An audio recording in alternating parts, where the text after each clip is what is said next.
Sean bienvenidos. Acaban de ingresar al búnker. Conversaciones que resuenan e historias que inspiran. Mis estimados oyentes del búnker, bienvenido a un nuevo episodio en este día miércoles.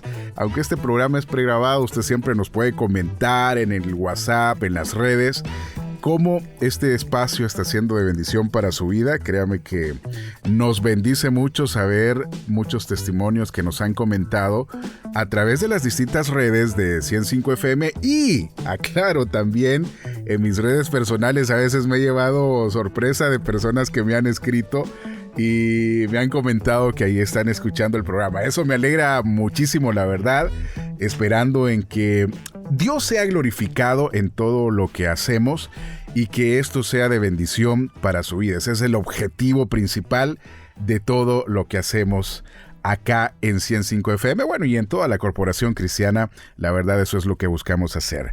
En esta oportunidad, pues vamos a viajar hasta España, porque nuestro invitado se encuentra ubicado allá, específicamente en Madrid, de Misión Cristiana Elim Madrid. Este día tenemos al pastor y cantautor salvadoreño, reconocido por liderar, pues, Misión Cristiana Elim allá en la ciudad de Madrid, España. Además, su labor pastoral se desempeña como director nacional de History Makers en España y comparte su música y mensaje a través de sus redes sociales, pues incluyendo todas las plataformas. Estoy hablando de mi estimado Saúl Valle. Bienvenido al búnker, Saúl, ¿cómo estás? Gracias, muy bien. Un saludo a todos los oyentes del búnker. Gracias por la oportunidad de poder compartir también este tiempo con ustedes.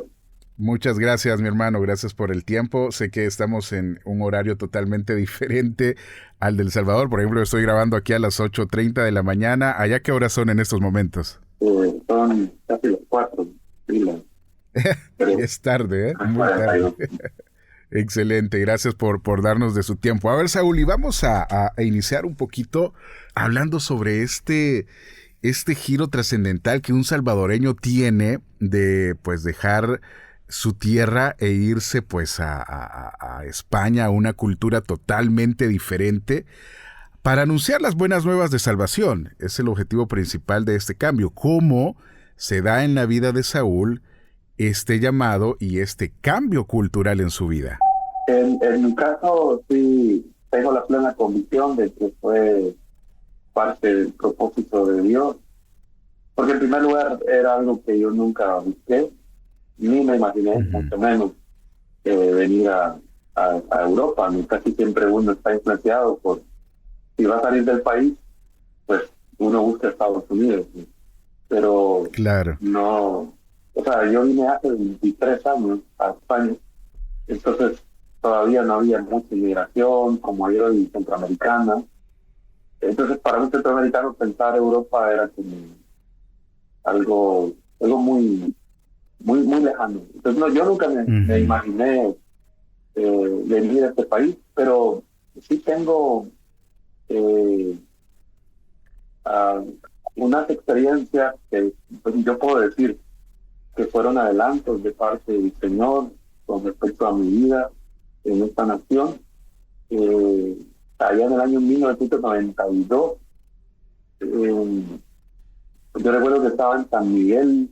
Mi papá estaba pastoreando la obra ahí en San Miguel, y en un patio estaba sentado en una hamaca y estaba viendo la inauguración de los Juegos Olímpicos que fueron en Barcelona en el año 92. Era un jovencito.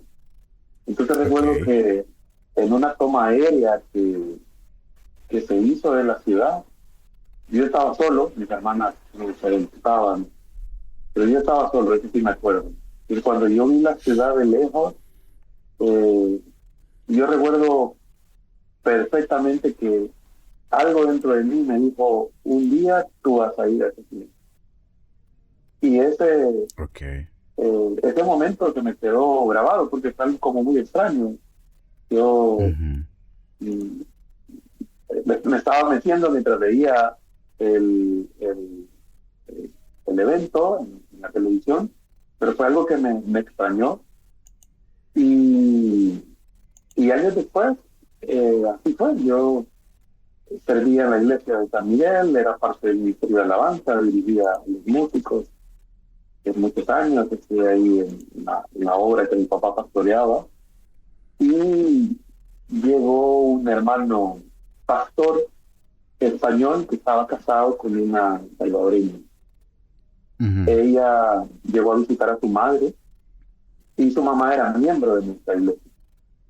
Entonces, para esos días, yo había grabado mi primera producción, que era una producción muy sencilla, que se hizo de una manera muy modesta, pero yo la había grabado y justo ese domingo yo la presenté en la iglesia de San Miguel. Entonces estaba este pastor, él sobresalía, ¿no? Un hombre alto, muy blanco. Al final pues se lo llegaron a presentar a mi papá y ellos entablaron una amistad que perdura hasta el día de hoy. Pero fue este pastor quien, escuchándome y conociéndome en los días siguientes, a los meses me invitó a poder presentar el disco a unas iglesias de Cataluña, justo en Barcelona. Fue a la ciudad donde llegué porque hoy vivo en Barcelona. Entonces llegué a Barcelona y ahí estuve 3 meses presentando esta producción.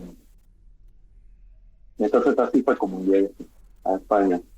Fueron como los inicios, se podría decir, de pisar por primera vez España, ¿no? Sí, mi idea era estar solamente 3 semanas, después lo amplié a 3 meses y después lo que sucedió es que yo no pude volver al país porque para esos meses que yo estuve en Barcelona, Estados Unidos atacó Irak, la primera guerra que hubo, ¿verdad? Después del Golfo Pérsico, Estados Unidos ataca a Irak, el presidente Bush hijo, y Estados Unidos cambia su política con respecto a los viajeros. Antes sí se podía pasar por los aeropuertos de Estados Unidos sin tener visado, simplemente se pagaba un custodio que le ayudaba. Entonces, para esos días, por temor a atentados, ellos cambiaron su política de viaje. Solamente podían pasar por el territorio estadounidense y que tuvieran algún tipo de visado. Entonces yo, cuando viajé de El Salvador a España, viajé a Miami con un custodio, y luego cuando quise volver, ya no podía. Entonces me quedé en España 1 año, hasta que pude resolver la forma de poder irme. Para ese tiempo no existían todas las rutas que hay hoy, ¿verdad? Vía México, vía Costa Rica, o incluso vuelos directos a El Salvador. No había forma, casi todo era pasar por Miami. Así que alargué mi viaje, estuve cerca de 1 año más. ¿Cuándo decide Saúl específicamente ya tomar la decisión rotunda de estar ahí sirviendo en ese país? Sí, en ese año que yo me quedé, pude ver la necesidad que había en las iglesias en España. Hoy el panorama, gracias a Dios, es muy distinto con respecto a la iglesia evangélica, aunque España sigue siendo todavía un país de misión, pero sí ha habido un crecimiento notable en los últimos 10, 15 años. Pero hace 23 años, la iglesia evangélica española era una iglesia muy pequeña, tal vez la iglesia más grande que había en toda España para ese tiempo tendría unos 600, 700 miembros. Pero la mayoría de iglesias eran iglesias muy pequeñitas, muy sufridas, con grandes necesidades. Entonces, en ese año que pude conocer varias iglesias, pues el Señor fue mostrándome que Él tenía un plan conmigo en este país, y fue así como yo regresé a El Salvador al finalizar este periodo. Estuve estudiando unos módulos de teología en la Universidad Evangélica de El Salvador, y después volví ya con el deseo de poder establecerme en este país. Qué irónico suena la situación en el sentido que A veces uno piensa que esos países hiperdesarrollados, como que si la gente no tuviese, entre comillas, la necesidad de acercarse a Dios porque pues todo está a otros niveles, el nivel de vida, asumo yo, sin conocer y sin haber viajado a ese país, pues es diferente a las realidades que podemos encontrar en nuestro país, El Salvador. ¿Cómo Dios te guió para poder hablar de Él a una manera diferente? Sí, como las necesidades del ser humano, que, como tú dices, partes son económicas, pero también hay necesidades espirituales muy profundas, trascendentales, eh, y es ahí donde las cosas materiales no pueden suplir esas necesidades. Y España es un país, bueno, la sociedad europea en general, ¿no? Es un país con altos índices de suicidio juvenil, de adicciones, depresión, ansiedad.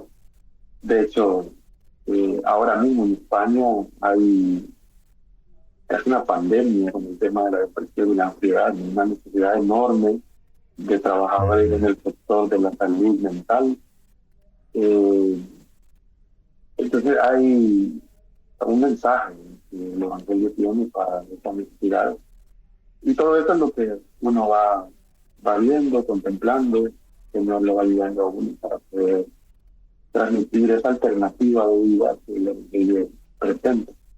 Creo que, aunque como dices, sí, la gente pone el escudo o la falsa seguridad que da el dinero, pero también, se me olvidó decirlo, al yo volver, España entra en crisis, ¿no? En el año 2008, España comienza una enorme crisis económica.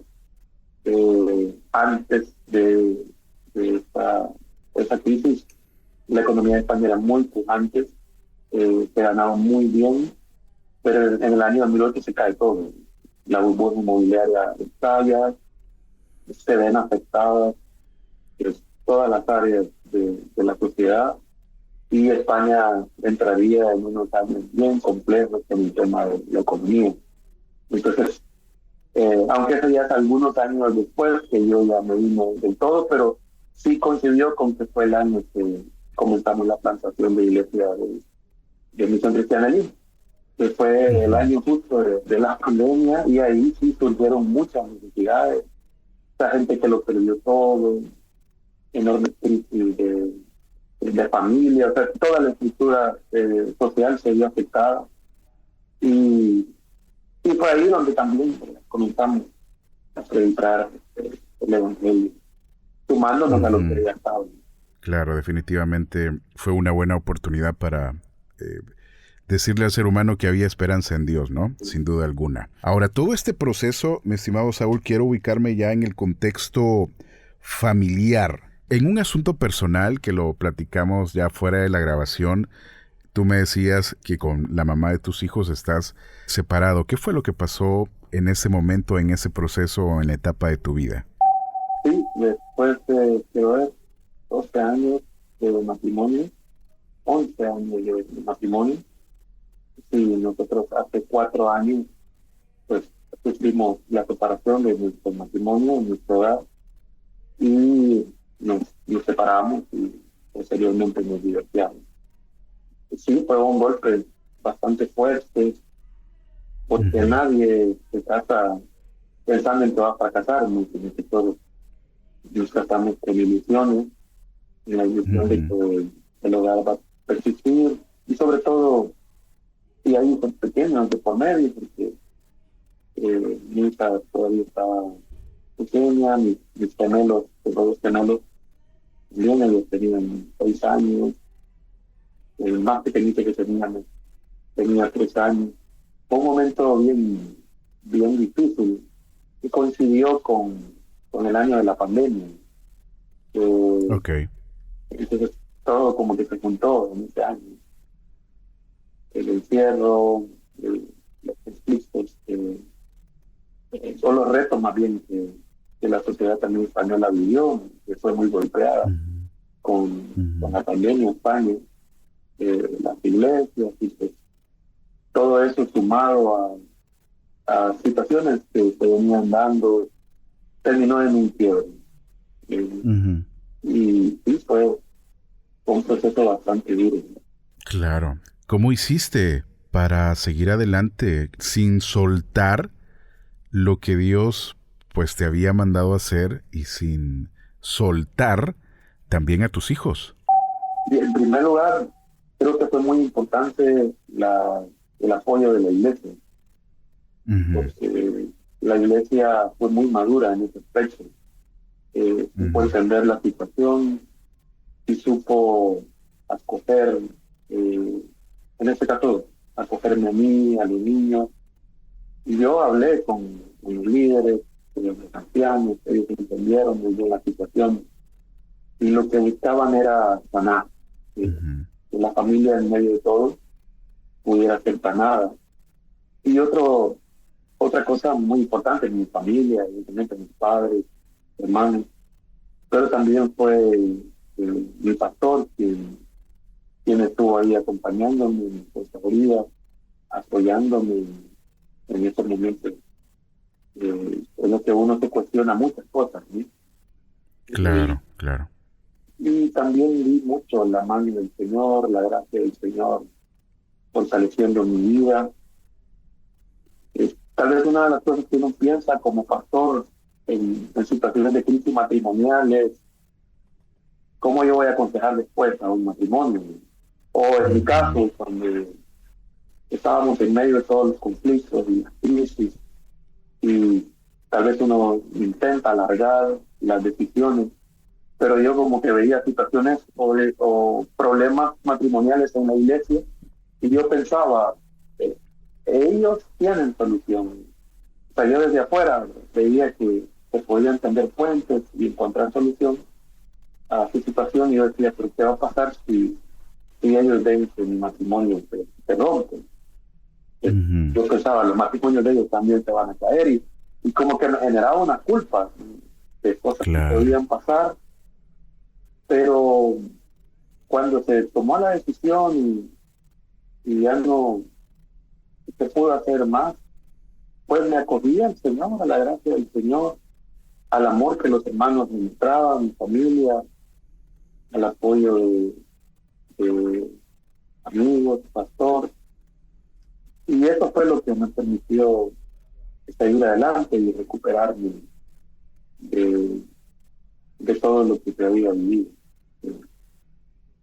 Fue muy duro, yo lo veo en perspectiva y puedo Ujú, entender también a hermanos y hermanas que han vivido situaciones similares, puedo ser más empático con ellos, porque en la iglesia también hay muchos hermanos que también han sufrido divorcios, pero situaciones de la vida, hermanas, pero hoy uno también puede proveer otra pastoral distinta a este ujú. grupo, ¿no?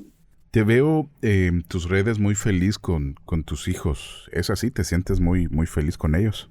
Sí, ¿no? Mis hijos son mi apoyo, eh, son los amigos que Dios me puso en la vida, mis hijos, mi hija, eh, tengo una relación muy cercana con mis hijos varones. eh, Ujú, yo siempre quise tener hermanos de pequeño, yo soy hijo varón único, tengo 3 hermanas y yo fui el ok. único varón, entonces siempre quise tener hermanitos. De hecho, mis padres eh, decidieron tener a mi hermana menor esperando poder darme un hermanito, porque yo siempre estoy en hermano. Entonces, Ok. poder tener a mis hijos también varones conmigo, eh, es algo que me alegra mucho la vida. Estoy muy pleno también. Me alegro muchísimo porque nos estás dejando principios muy importantes que en tu proceso de separación o dificultad, las herramientas que te sirvieron y que pueden servir a nuestros oyentes es el hecho de siempre estar cerca de Dios, siempre estar cerca de su comunidad, siempre estar cerca de la familia, que son los lazos que nos sostienen cuando estamos atravesando momentos difíciles. Y yo tenía aquí un juego de unas palabritas para que tú me vayas diciendo ¿Qué significan para ti esas palabras según lo que he podido como checar y ver un poquito de lo que tú has pasado? Yo sé que en redes vemos parte de lo que realmente el ser humano vive, de eso estoy muy consciente, pero también las redes a veces nos dan un poquito de información. Y por ejemplo, si yo te digo la palabra Cataratas del Niágara, ¿qué significa para vos? Bueno, para mí es un encuentro esperado. Deseaba mucho conocerlo. Ok. ¿Qué significa para ti la palabra papá? Modelo, Ok. ¿Qué significa para ti la palabra Madrid? casa, La palabra mamá, amor, la palabra música. amigo. Y por último, ¿qué significa, que ya medio nos dijiste un poco, la palabra hijos? Pues, me es difícil resumir una sola palabra con hijos, pero voy a decir legado. Ok. En el año 2014 sacaste pues un álbum que se llamó Promesas. En el 2001, según tengo entendido, pues también un álbum que se llamó Tu Rostro. Y dentro de la música que tú has escrito, podemos encontrar también sencillos como El Himn o Ven a las Aguas. ¿Cuál de estos temas musicales ha marcado tu vida, o el que tú has dicho, este tema musical cuando yo lo estaba escribiendo, cuando lo canté o cuando lo compuse, fue un momento que marcó mi vida? De todo ese parámetro que podemos tener en tu discografía, ¿cuál mencionarías tú? Tal vez el himno, porque el himno la escribí para los días de la pandemia, para el mes Ok. eh, a mediados de marzo. España entra en crisis. Yo recién volvía del retiro de pastores de El Salvador. Y ya cuando me fui, empezaron a darse los primeros casos de COVID en las Islas Canarias. Pero al volver de El Salvador, España se cierra y el presidente se comunica, ¿verdad? El confinamiento, toda la economía se ve paralizada, no, no se entendía mucho lo que estaba ocurriendo ni lo que venía. Para ese tiempo sí empezaban a haber muertes, pero nada que ver con lo que sucedió meses después. Y los hospitales de España eran hospitales de guerra. Gente que moría en el pasillo. Fue una situación terrible. Entonces, pero en este momento en el que hay mucha incertidumbre, no nos dejaban tampoco reunirnos ni tan siquiera en células, porque uno como pastor de una iglesia celular, uno dice, bueno, las células, todo es, no hay locales, pues las células no se van a sacar adelante. Pero en ese tiempo ni eso, tampoco se había viralizado el tema de las plataformas como Zoom, ¿verdad?, que tenemos hoy. Todo eso se dio tiempo después. Entonces, era como yo que le digo a la gente, porque la gente tenía miedo, me escribían, no sé, pastor, ¿qué va a pasar? ¿Qué vamos a hacer? Entonces, uno como pastor piensa, ¿y qué puedo hacer? ¿Qué le puedo decir a los hermanos de la iglesia para que nos mantengamos firmes, creyendo en el Señor? Y fue ahí donde escribí este canto que se llama El Himno.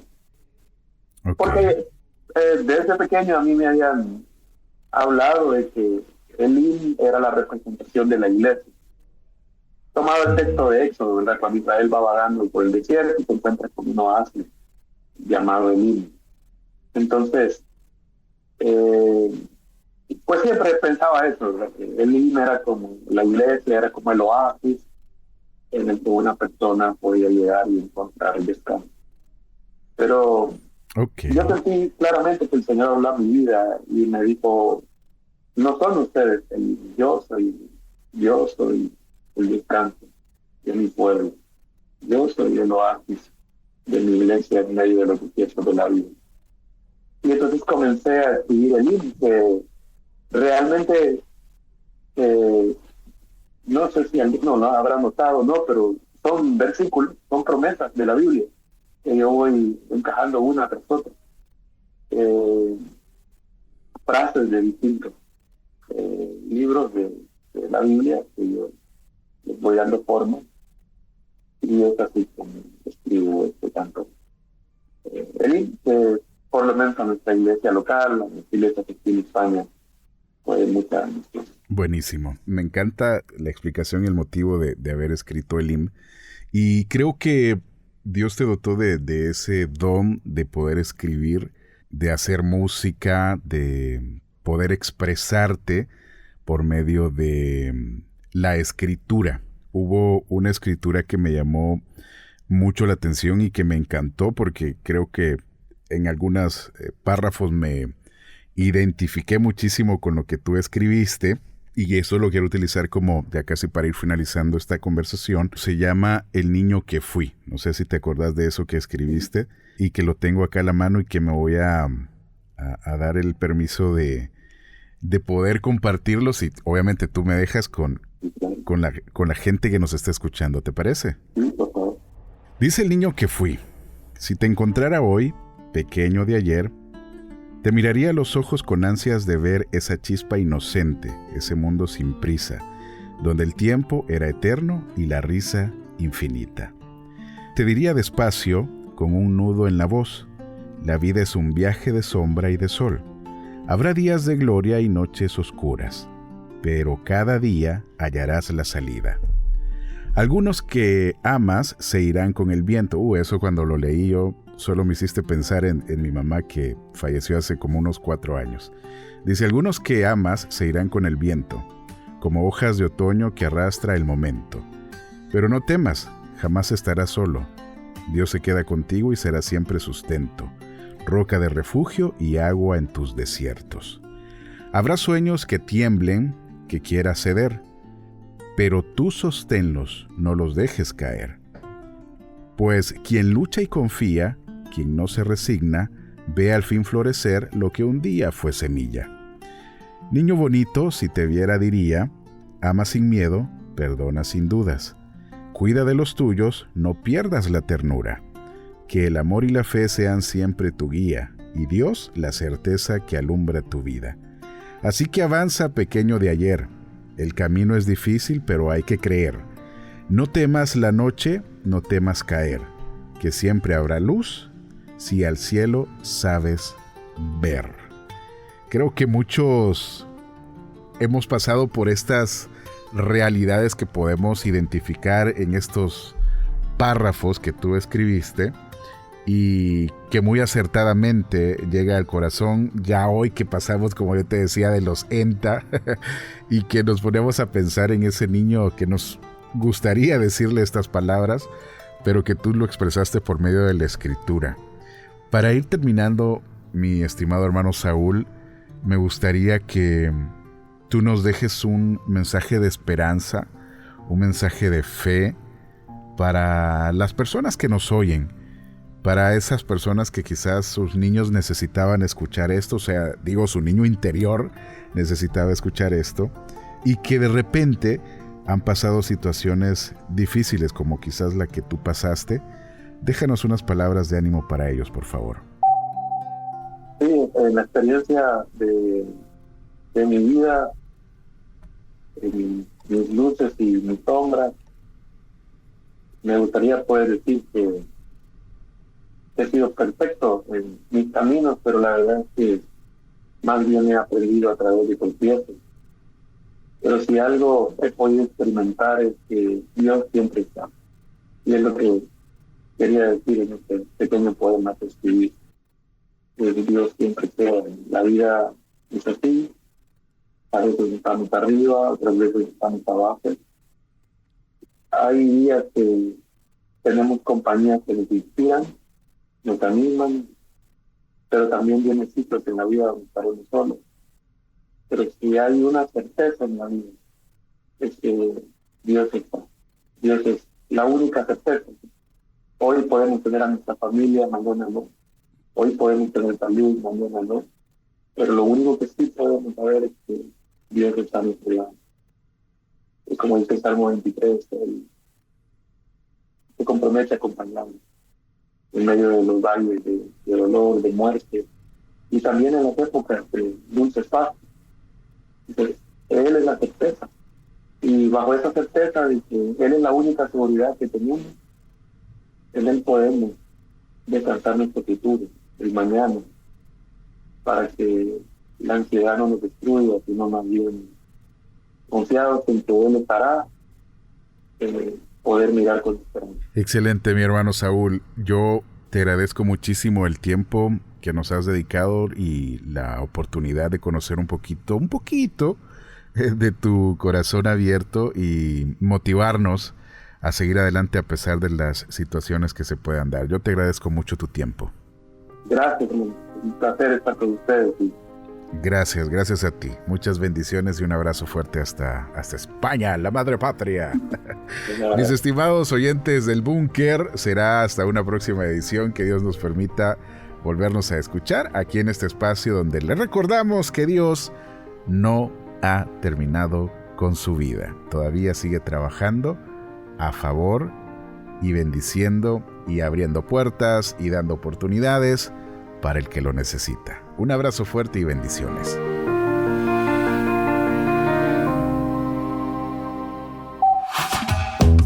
Gracias por entrar con nosotros al Búnker, el espacio donde la entrevista no es un monólogo, sino una tertulia entre dos personas que hablan sus experiencias personales para inspirarte y ayudarte a sobrellevar situaciones que quizás tú puedas estar pasando. El Búnker, conversaciones que resuenan e historias que inspiran. Hasta la próxima.